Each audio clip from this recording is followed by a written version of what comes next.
So now we're going to look at practice test 2, chapter 16, and it begins with true and false questions. So the first one says, true or false, a translation maps a line L to a line parallel to L.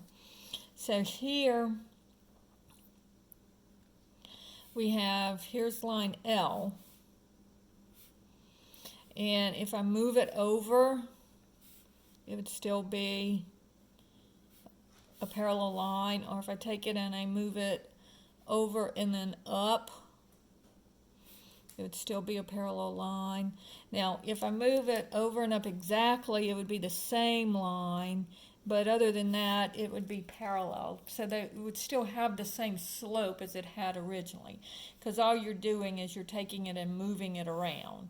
And so no matter what, the line will always have the same slope. So that one is true. Part B says, the direction of a turn is clockwise. The measure of the directed angle associated with the turn is positive. So remember, when we're taking an angle and we're going counterclockwise, this is a positive turn. But when we take the angle and we move it in the clockwise direction, that is a negative angle. So this one would be false. Okay? And then part C says,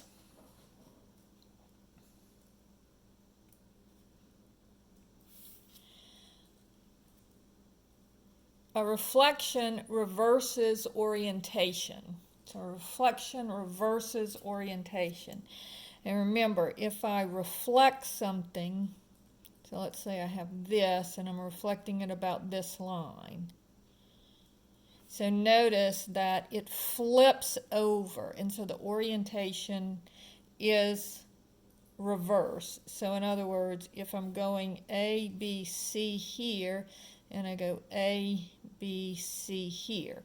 On this one, I'm going clockwise, but here if I go A, B, C, I'm going counterclockwise. So the orientation is reversed. So this one is also true. Okay, part D says, an isometry preserves distance and angle measure. Okay, so an isometry, no matter what you're doing, whether you're reflecting or translating, as long as you're not scaling, it preserves the distance and the angle measure. So that one is also true. But it does not necessarily preserve orientation, because just like this one, notice the orientation was changed. And a reflection is an isometry. And so E is false. Right, so that's question 1. Now, question 2 is actually easier for me to do on the paper. So if you look at this one, here's the translation. So it says, draw an image of the quadrilateral under the translation TAB, and here's the original image. All right, so this one, to go from A to B, I'm going down 2 and over 2. So what I would do is I would take this point and I would come down 2. So let's call this C, D, E, and F. So for C, I'll go down 2 and over 2. So that would put me here. So this would be C prime. And then for D, I would go down 2 and over 2. So here would be D prime. And then E would go down 2 and over 2. So this would be E prime. And then F would go down 2 and over 2. And so this would be F prime. And so here would be my translated quadrilateral. Okay? All right, part 3 says, give the coordinates of P prime, the point that is the image of P, under R 0, 90. So the origin is 0. So notice that this one is going, the orientation of this one is over 1, 2, 3, 4, up 1. So the slope of this line is up 1, rises 1, and the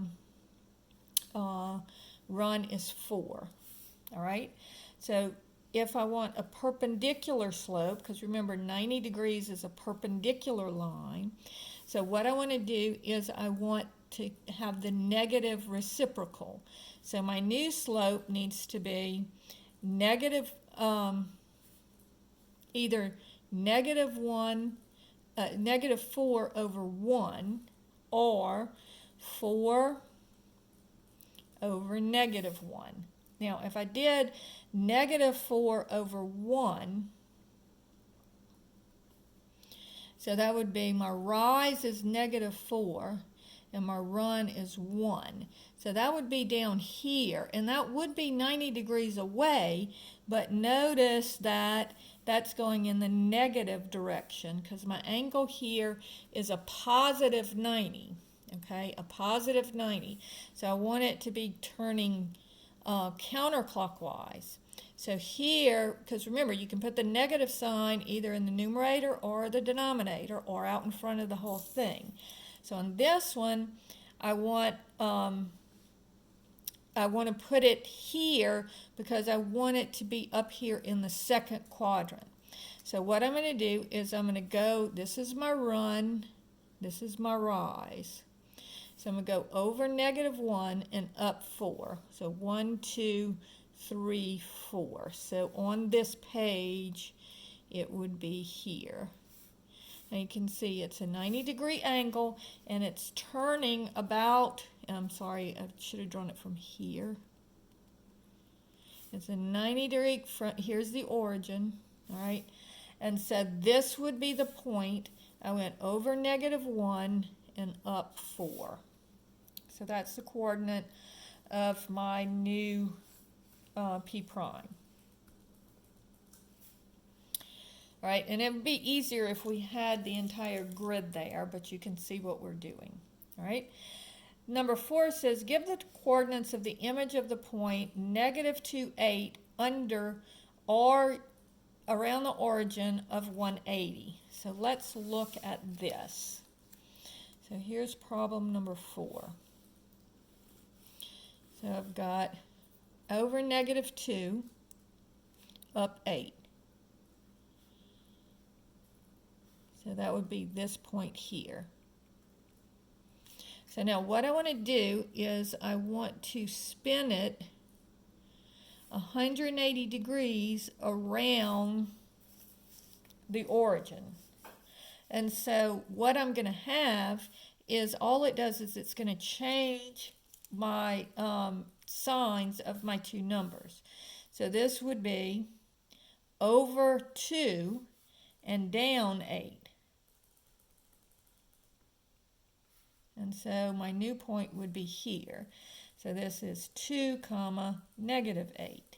Because notice it's the same length away, this point, but it's on that line, that's 180 degrees. So 180 degrees is on the straight line, going around the origin, and it's just flipping it over. It changes both of the signs. All right? Problem number 5 says, find the reflection of point A in the given line. So let's go to the next page, and this one also will be easier to do on the paper. So here's point A right here. Now I want to flip it about the line so that it's perpendicular and it's the same length away. So my new point would be right here. It's on the other side of the line, perpendicular distance. So here would be A prime. All right? Right? It says, give the coordinates of the image A, B, and C with a reflection in the x-axis. So let's do that one on this page. So this will be problem 6. Says, I have the point 1, 7 is A, B is 0, 8, and C is 10, negative 11. All right. and I want to reflect that about the x-axis. So here, let me go ahead and draw these. So over 1 up 7. 1, 2, 3, 4, 5, 6, 7. So here's A. Now, if I take that point and I reflect it about the x-axis, it would still be 1, but it would be down 7. So A prime would be 1, negative 7, because I'm still going over 1, but I'm going down 7 instead of up 7. Okay, then the next point, B, is 0, 8. So over 0, up 8. So that would be here. And if I reflect it about the x-axis, so this would be B is 0, 8, and this would be B prime would be 0, negative 8. And then C is over 10. 1, 2, 3, 4, 5, 6, 7, 8, 9, 10, down 11. So this is 8, 9, 10, 11. So here's the point C.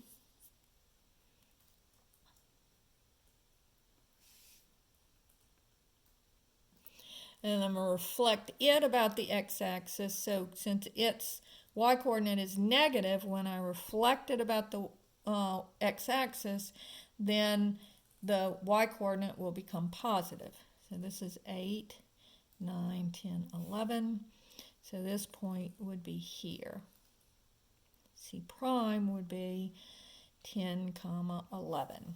All right, so if I draw this triangle, and it's not really, did it say? No, it just said to change, it's not a triangle, it's just 3 points that we're reflecting about the x-axis. So notice, if you reflect it about the x-axis, the y-coordinates change sign, and the same way, if I reflect it about the y-axis, then the x-coordinates change sign.